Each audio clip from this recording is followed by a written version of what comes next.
Olá, seja muito bem-vindo ao Lead Link. Eu sou o Bruno Meyer. E eu, Ana Paula Couto.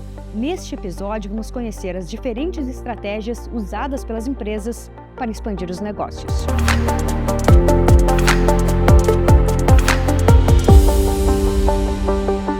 E no programa de hoje vamos receber Renata Rochou, que é diretora de expansão da Casa Balduco, e Humberto Munhoz, que é sócio da holding gastronômica 3T Brasil. Obrigado pela presença aqui no Lead Links. Obrigada aos dois. Renato, começamos com você. Como foi feito o mapeamento estratégico para a expansão da Casa Balduco? Bom, Casa Balduco tem desde 2012. Eu estou na companhia desde 2017 e aí a gente percebeu a necessidade de fazer um planejamento para que a gente pudesse fazer um crescimento sustentável a longo prazo. Então, a gente identificou os diversos clusters, então, mapeamos todos os shoppings do Brasil, hospitais, aeroportos, todos os municípios, né? São mais de 5 mil municípios e todos os edifícios corporativos nas cidades que a gente queria fazer.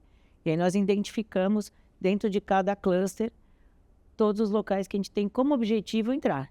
Não é assim tão simples, né? Não é porque você tem um objetivo que você vai entrar, mas pelo menos mapeamos 2.000 pontos possíveis de colocar a Casa Balduco. Saiu tudo dentro do esperado ou teve alguns ajustes de rota aí nesse processo de mapeamento estratégico? Ana, sempre tem que fazer ajuste, né? Porque você teve pandemia nesse período, você tem diferenças de hábito do consumidor ao longo dos tempos, então você tem que estar sempre fazendo ajuste no plano, né? Eu falo que você faz o plano master e a cada um ano e meio você vai ajustando.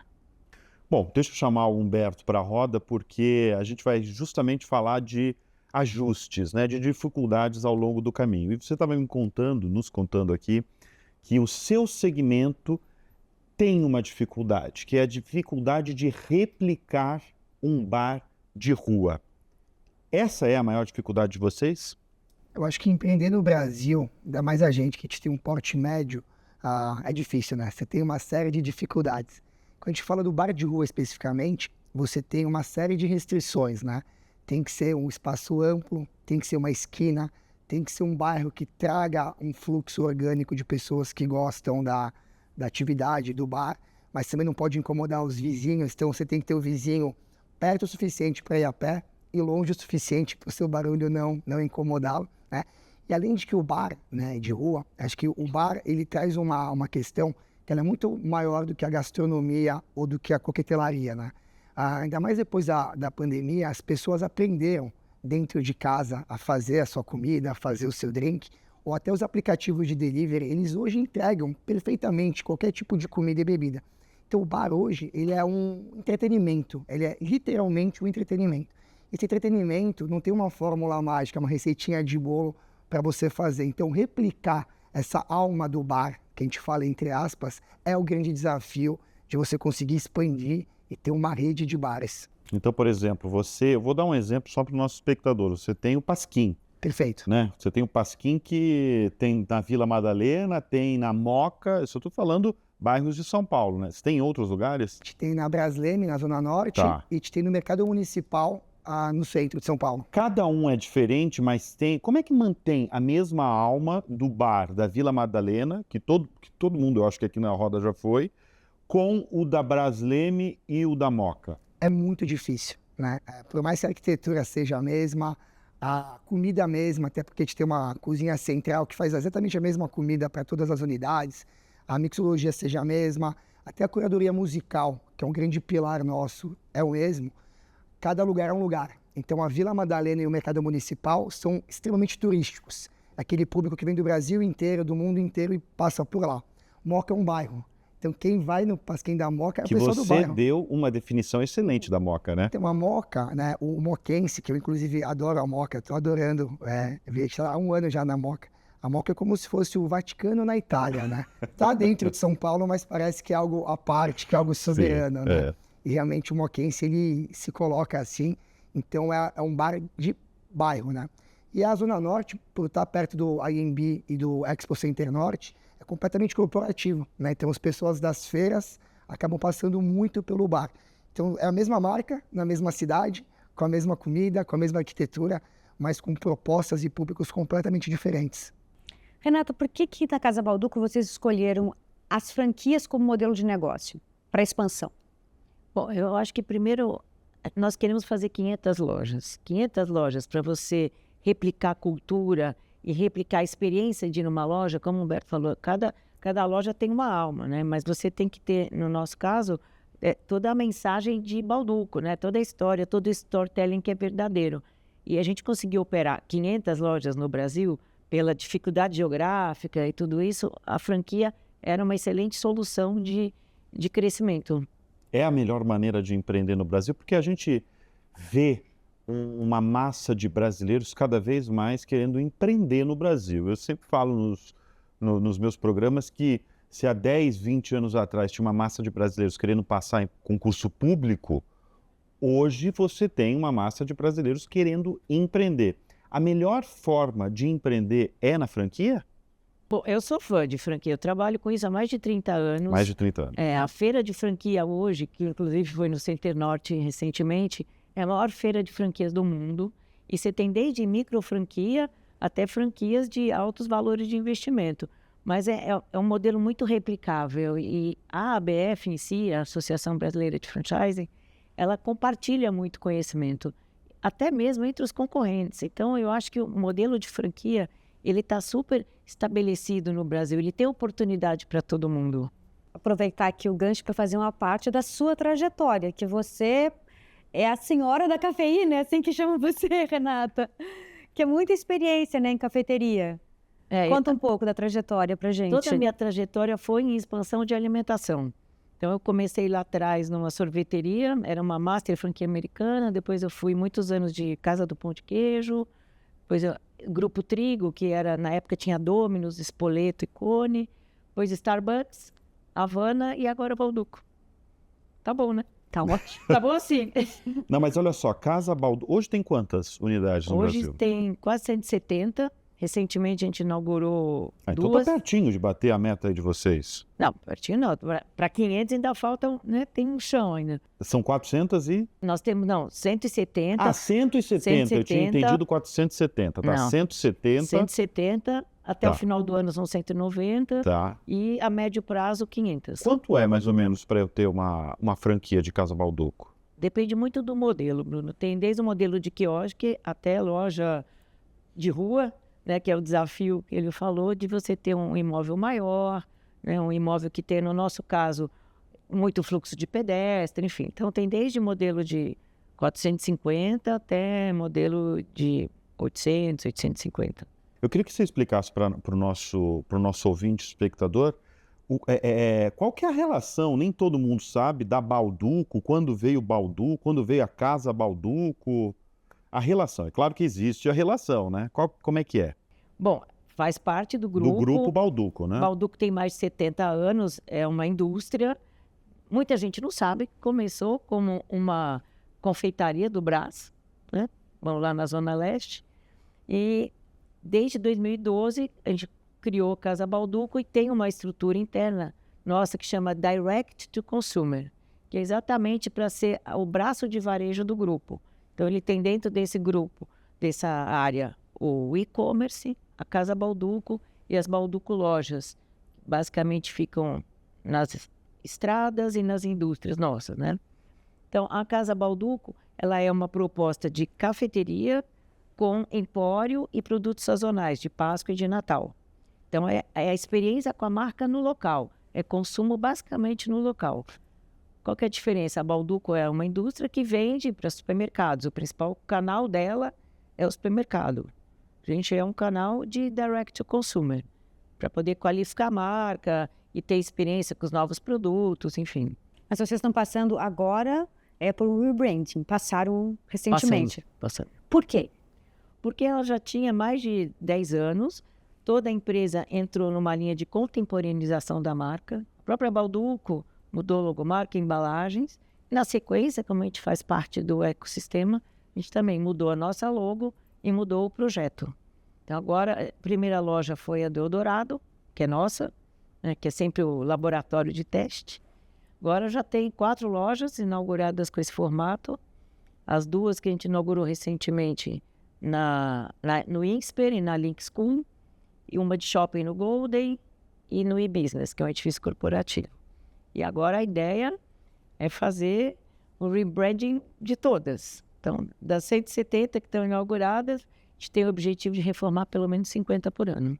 Bom, falando de empreendedorismo, ainda de trajetória, eu quero destacar a sua trajetória, Humberto, porque você vem do mundo corporativo, passou pela Unilever, passou pela PepsiCo, né, trade marketing. O que motivou você, que é jovem, a sair esse ambiente corporativo e ir para o outro lado do balcão, lançar um restaurante e depois uma holding gastronômica aí que controla bares de rua, que controla lugares ali dentro de aeroportos? Bom, na verdade, eu acho que eu sempre tive um pouco desse tema do empreendedorismo lá. Na minha família, ninguém nunca foi executivo, então meu pai, aquele que chama de self-made, né, tocou a vida dele sempre assim. Eu sempre tive essa inspiração em casa de falar, olha, a minha geração é uma geração que sempre tinha aquele negócio do CLT, vamos ser executivo, ser presidente de uma empresa, né?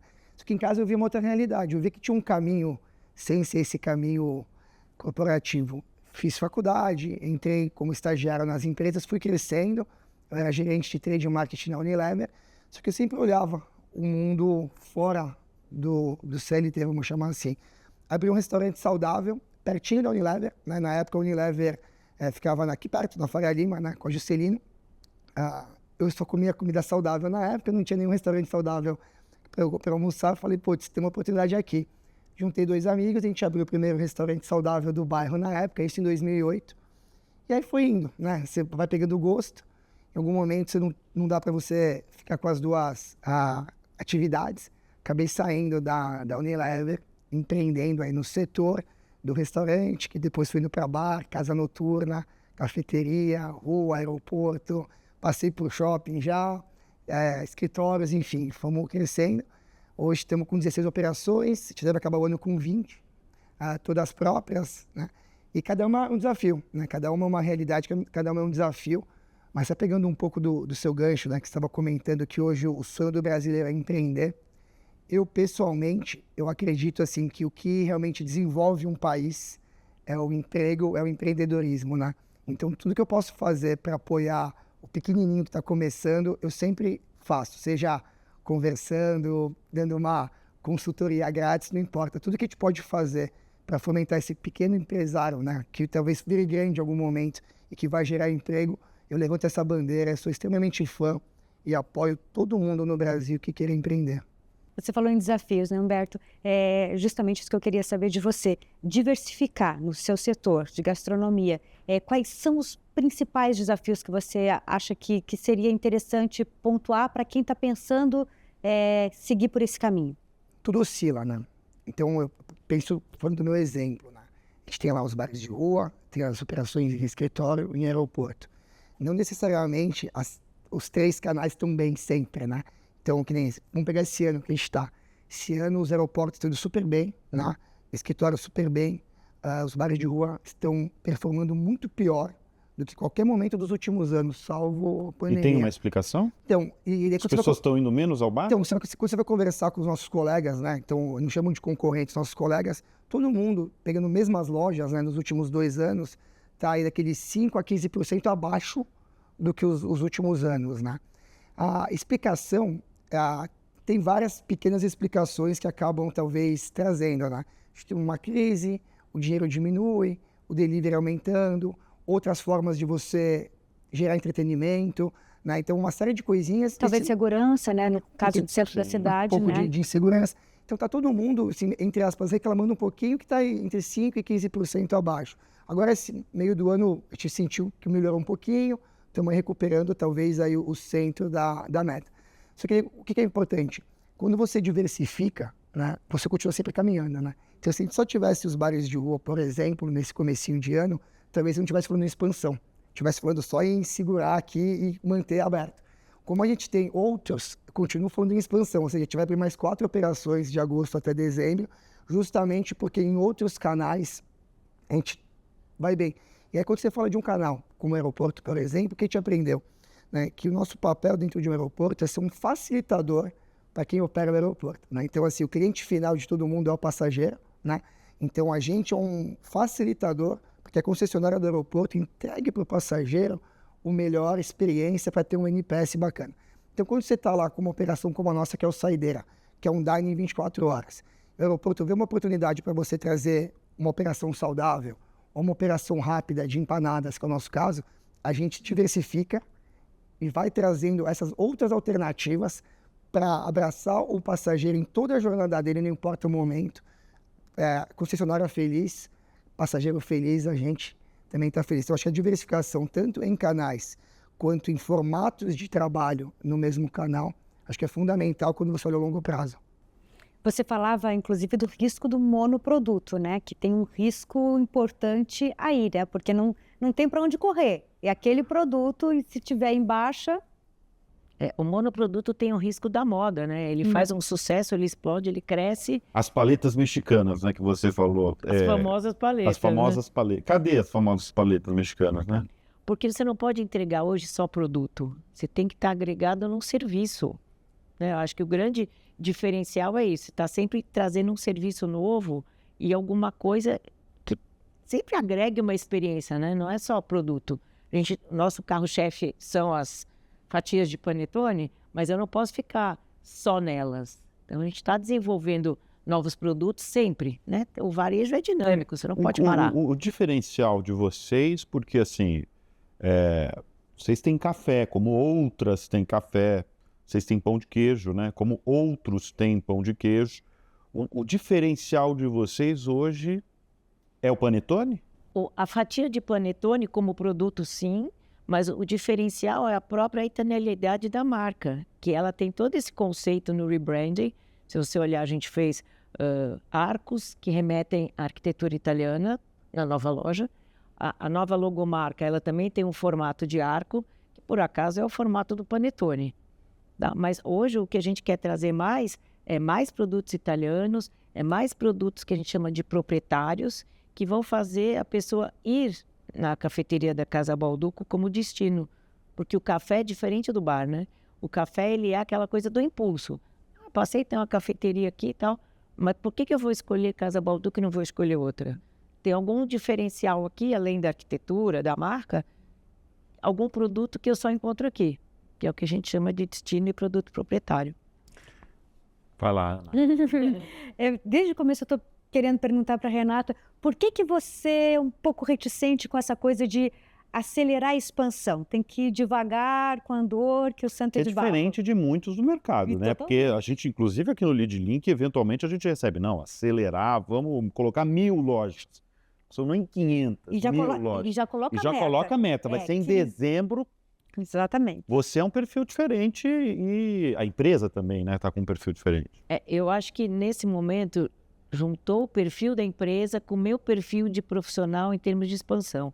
Eu não acredito numa expansão muito acelerada, porque eu acho que todo o resto da companhia acaba tendo dificuldade de como acompanhar a operação, o treinamento, a reprodução da cultura. Às vezes não é sustentável. Então, o fato da Balduco... Você pode acelerar muito e você ter vários problemas no caminho, né? Perde a mão. Tá? Você não consegue fazer na mesma velocidade que a expansão consegue fazer. Então, eu gosto de expansão com a execução da marca, a construção da marca. É super importante, porque aí quando você tem a marca aqui, você tem uma coisa que vai ser a longo prazo. Você não tem uma paleta na mão, embora o produto fosse muito bacana, entendeu? Então, aqui você tem os produtos que você vende, mais a marca. E aí você vai construindo. E para o franqueado, é super importante que você tenha uma coisa que não seja uma moda, porque ele está investindo ali um capital importante, às vezes o capital da vida dele. Não dá para você lançar moda e daqui a 2, 3 anos falar assim, então, agora o negócio não é sustentável. Tem que ser. Tem que ser e tem que estar sempre em constante evolução. Humberto, bar e restaurante, um dos setores aí mais afetados pela pandemia, e tem muita gente que tem uma certa aversão ao setor por questões que a Ana destacou aí de segurança e por tantos outros. E você mesmo aqui no Lead Link está falando que ele deu uma caída este ano. Bar e restaurante continua sendo um bom negócio? Acho que continua sendo um bom negócio. na época da pandemia, falava muito de novo normal, né? Você te lembra, sei lá, home office, delivery. E eu sempre falava isso tanto para nossa equipe, quanto, enfim, os colegas de profissão falavam, "Não, desde que o mundo é mundo, existe o bar, né?"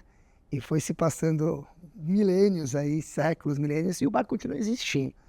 Então, eu não acredito no novo normal para o bar. Eu acho que o bar vai continuar existindo, então vai ser sempre um bom negócio, porque ele vai se transformando. Então, acho que a tecnologia ela chega para ajudar demais, principalmente em agilidade, em gestão, numa série de coisas que ajuda muito, mas continua sendo um bom negócio. Tudo na vida é cíclico, né? E a gente tem no bar um negócio que é muito, acho que muito brasileiro, assim, né? Eu acho que o brasileiro, ele está muito habituado a esse entretenimento do bar, principalmente em cidades que não tem praia, né? Então, você pega uma cidade como São Paulo, né? Qual que é a praia do paulistano? Ou é o bar ou é o parque, né? Assim, então, acho que o bar continua sendo um bom negócio.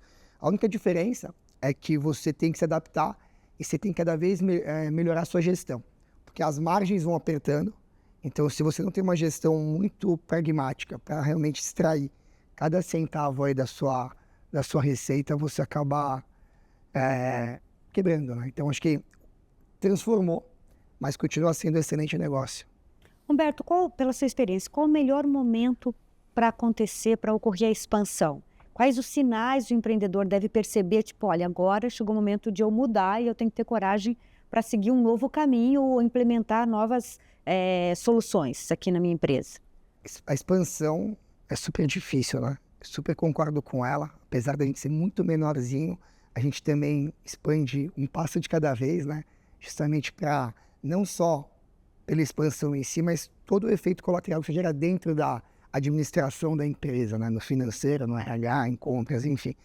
Eu acho que o primeiro ponto para você decidir expandir é você ter uma maturidade de processos e de marca, né? Não adianta nada você expandir se aquela sua primeira loja não tem os processos definidos, se a sua marca não tem aquele equity necessário para você expandir. A partir daí, eu acho que é você ter um capital, talvez não todo, mas pelo menos grande parte dele, porque a gente sabe que o custo de capital no Brasil ele é muito difícil, às vezes você acaba entrando no endividamento que prejudica o seu core, né? E você tem que ter uma dinâmica de replicar a cultura da empresa, né? Porque o que te fez ter aquela primeira loja de sucesso, não necessariamente só aquilo vai te fazer ter as demais, mas parte daquilo. Então, se você não consegue replicar para os seus novos colaboradores, né, não só o treinamento, mas a cultura da empresa, né? Como ela mesmo disse, né, você tem uma série de cafeterias, por que as pessoas vão na Casa Balduco? Você tem uma série de bares, uma série de restaurantes, por que vão no seu, né? Então, é essa cultura, essa alma que você também tem que conseguir replicar. E eu não acredito que você replica isso de forma instantânea para várias unidades. Por isso que eu acho que o crescimento tem que ser orgânico. Renata, qual é o erro clássico do empreendedor de primeira viagem, principalmente quando a gente fala de franquias? Eu diria que alguns. Eu acho que, primeiro, ele sonha em ser empreendedor. E muitas vezes o sonho é maior do que a gestão. Então, aquela coisa clássica, né, dele misturar as contas pessoais com as contas do business, primeira coisa. Segunda coisa, quando o sonho de ser empreendedor é tão grande que ele talvez não pesquise a fundo e não se prepare a fundo. Então, ele tem que fazer cursos, quer fazer um curso no Sebrae, vai fazer um curso na BF, enfim. Conversa com os outros franqueados, né? Porque tem sempre pontos muito fortes em cada marca, mas tem sempre oportunidades. Então, entre conhecendo a realidade, né? Outra coisa que eu acho importantíssimo, veja até onde o teu capital dá. Não vai tão justo para abrir uma franquia sem ter uma reserva, sem ter um capital de giro, porque, né? Algumas crises podem ser, né, fazer parte do teu negócio, né? Então, eu acho que esse é o erro principal. Quando o sonho impede de você pesquisar o racional. Como acontece na Casa Balduco? Você nos explicava que os franqueados, vocês pretendem, incentivam que eles tenham mais de uma loja. Como é que é feito essa operação? Desde o começo, a gente sempre quis que os franqueados se tornassem multilojas. Então, se vamos ter 500, O nosso objetivo é ter no máximo 120, 140 franqueados. Por quê? Primeiro que a tua estrutura de apoio passa a ser menor. Eu posso trabalhar com os nossos supervisores de operação com key accounts. Então, tem cliente que já tem 15, 16 lojas de Casa Balduco, então ele se desenvolve muito mais fácil. E outra coisa, é uma oportunidade para o franqueado escalar também. Ganhar mais dinheiro, não ficar só numa unidade. A capacidade de gestão do franqueado multiloja é melhor, ele é mais parceiro, ele entra desenvolvendo um negócio junto com você. Que acho que essa é a beleza do franchising também. O franqueado não é só um cumpridor de padrões, né? Ele também é um empreendedor. Então, ele vem e ajuda, porque ele conhece como ninguém. Vocês fazem uma seleção dos possíveis? Fazem uma seleção, né? Na hora dessa seleção, vocês já um dos critérios é justamente se ele tem possibilidade, inclusive capital, de abrir mais lojas, é isso?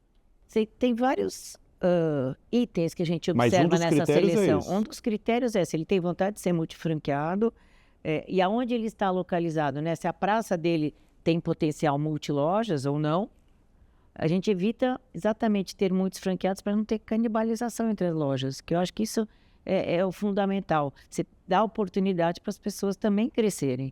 Às vezes, o capital inicial não é o fator determinante, porque a gente consegue fazer acordos com os principais bancos, principalmente as linhas de franquia que todos os bancos têm. Então, às vezes, ele consegue ser multiloja, tendo capital para uma e as outras se autofinanciando. Humberto, vocês têm 16 operações, falou que no final do ano chegam a 20, Isso. que é o que vocês pretendem, e estão em 5 estados, operando em 5 estados. Como é que funciona gerenciar essas operações em estados diferentes, com demandas diferentes? Muito legal. E com culturas diferentes. Exatamente. A gente, primeira vez que saiu de São Paulo, já fazem 7 anos, foi no Rio de Janeiro. E na época, um gerente nosso aqui de São Paulo foi responsável por encabeçar, desbravar o Rio e é nosso sócio hoje na operação. A partir daí, ele foi conseguindo formar novos líderes. Então, quando a gente foi para outros estados, líderes formados por ele no Rio de Janeiro acabaram indo encabeçar os estados, né? A gente tem um escritório aqui em São Paulo que organiza toda a questão financeira, compras, RH, marketing, o que ajuda muito, né?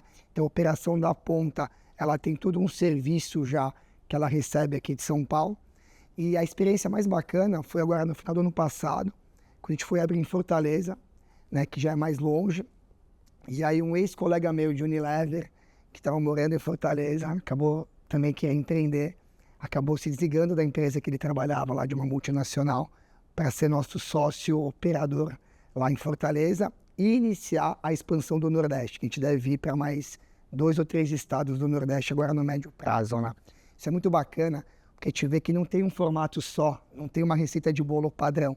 Em algum momento a gente falou, olha, ter um sócio local faz mais sentido, em outros momentos não. Acho que a gente consegue a gente mesmo formar lideranças para trabalhar nas pontas. O mais importante é que a pessoa da ponta, né, seja ela sócio ou um colaborador, tenha a dor de dono, né? E a dor de dono é algo que você não treina, né? A pessoa tem, né? E quando você sente que a pessoa tem a dor de dono, né, que eu acho que é o principal valor que a gente prega dentro da empresa, todo o resto você treina. É uma pessoa responsável, hands-on, com dor de dono, todo o resto que ela não tem, você treina. Porque isso é intreinável, né? Mas como é que se treina todas essas lideranças aí? Porque você está falando dos fatores aí que você não consegue treinar, né? Mas como é que você treina um líder em tantas regiões do país? Essa parte que você não consegue treinar, ou a pessoa tem ou não tem. Então você vê entre todos os seus colaboradores quais tem. Esses que tem, você puxa mais para perto e você treina o resto. Você vai treinar uma gestão de estoque, uma gestão de caixa, pricing. Você vai treinar outros atributos que são mais técnicos, que eles são treináveis. Então a gente tem nosso modelinho, né? E que cada líder, né, no final do dia, é o que a gente muito prega na empresa. Gestão.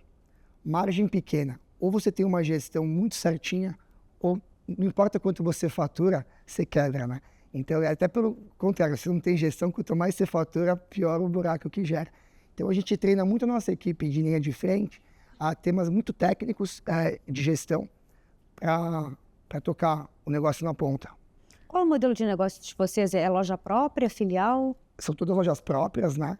Então a gente tem para cada canal uma matriz com as suas filiais, mas são todas lojas próprias, sem investidor, sem franquia, a gente mesmo que investe o capital e que faz a operação. E vocês não querem ir para franquia? Eu Não pensam? admiro muito o setor de franquias, conheço alguns donos, alguns presidentes também de empresa do porte da Casa Balduco, eu admiro muito o trabalho deles. Falar não, não pode falar não nunca, esse tipo de coisa Sim. não existe, né?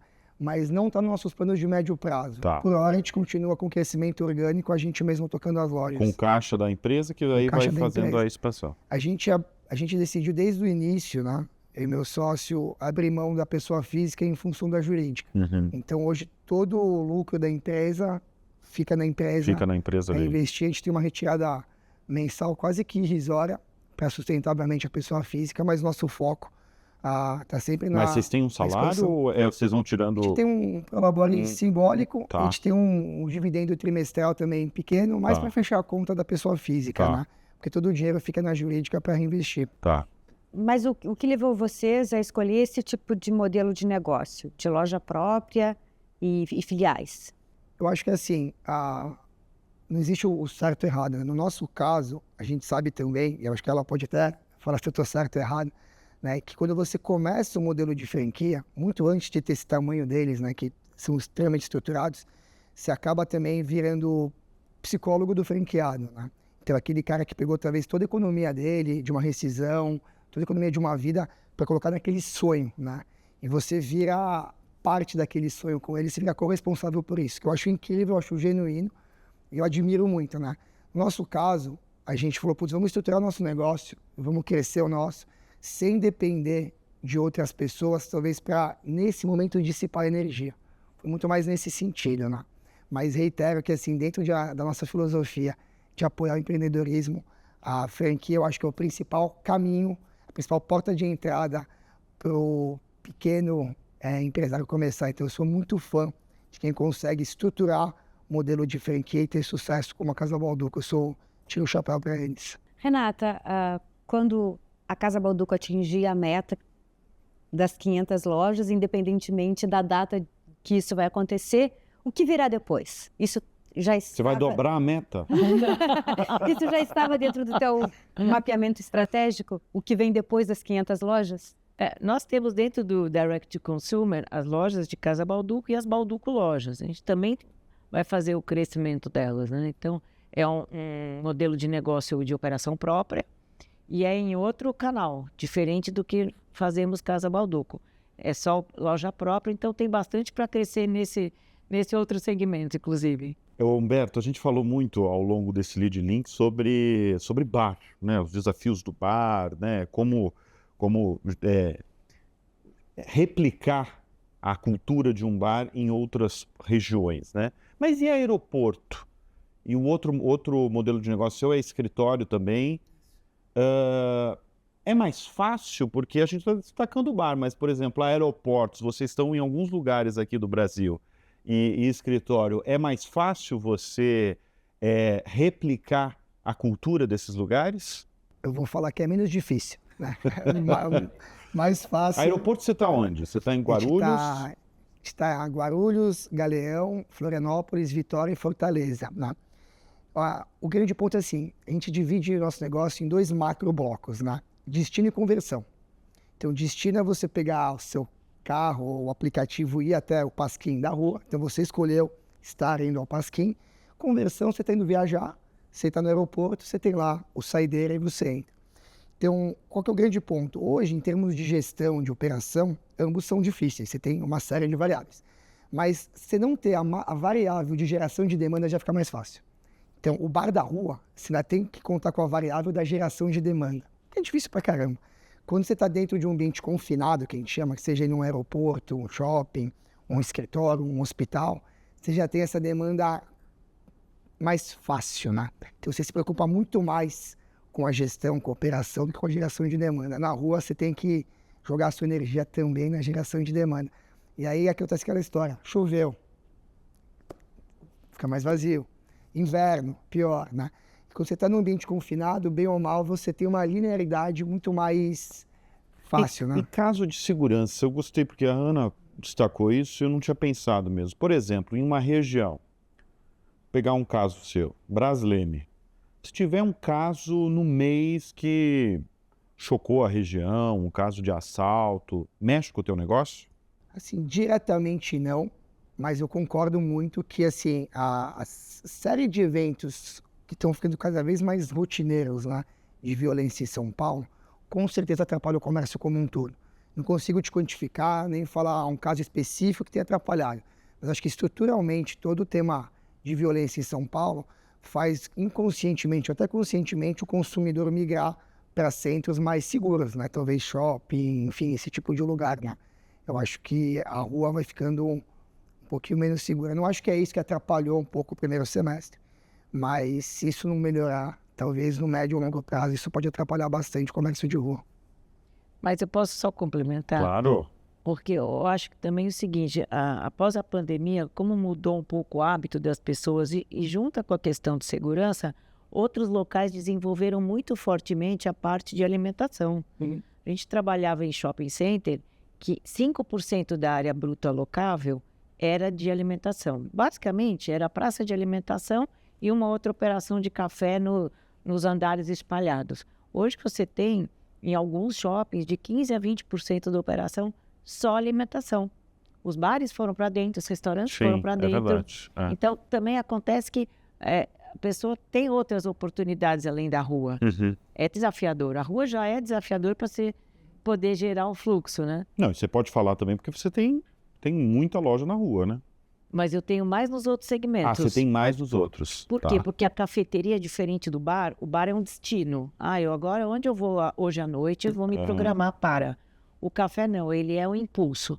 Pô, eu tô com vontade de tomar o café, qual é o café que está aqui mais próximo? Perto, tá. Mais conveniente. Então, não é toda a rua que tem um alto fluxo de pedestre do jeito que a cafeteria precisa. Porque ela não é um alto fluxo de carro. Um ponto que serve para mim, que serve para ele, não serve para mim. Porque eu preciso ter walking distance, 5, 10 minutos no máximo para um café. É curioso isso que ela colocou, né? Até também complementando, esse tema da área bruta do shopping locável, que vai de 5%, vai aumentando. Por exemplo, os shoppings nunca tinham procurado a gente pela marca Pasquim, e sim pelas outras que são marcas de conversão. Já faz 1 ano e meio que vários shoppings procuraram a gente para levar o Pasquim para shopping.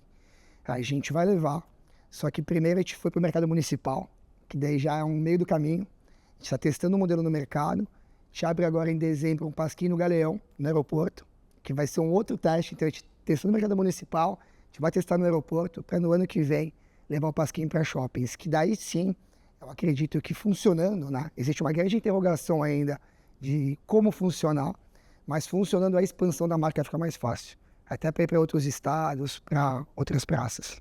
Renata, com o reposicionamento da Casa Balduco, o reposicionamento da marca da Casa Balduco, qual é o lugar que vocês deixaram para o grande carro-chefe de vocês, que é o panetone, a fatia de panetone?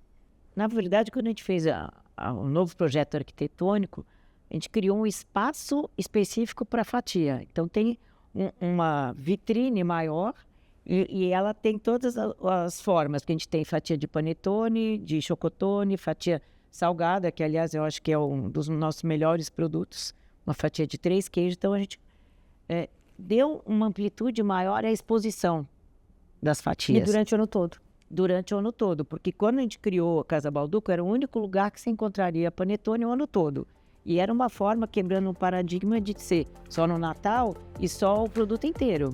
A fatia era uma novidade. Agora, a gente também tem outras coisas de panetone que a gente explora muito no sazonal, obviamente. A Colomba Pascal na Páscoa e os vários produtos que a gente cria na época do Natal. São os 40 SKUs que entram e saem todo Natal, com uma roupagem diferente. Renata, Humberto, brigadíssimo aí pela presença aqui no Lead Link. Nós recebemos a Renata Rouchou, diretora de expansão da Casa Balduco, e recebemos também o Humberto Munhoz, que é sócio da holding gastronômica 3P Brasil. Obrigado, foi uma delícia falar de café, falar de chopp, falar de de bares, restaurantes. Uma delícia esse programa.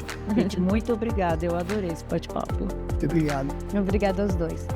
E a gente agradece também a Casa Lide, que nos recebe. E a gente agradece também ao apoio da Inove Banco e da Oi Soluções e, claro, sempre a sua audiência e sua confiança. Obrigada. Até a próxima.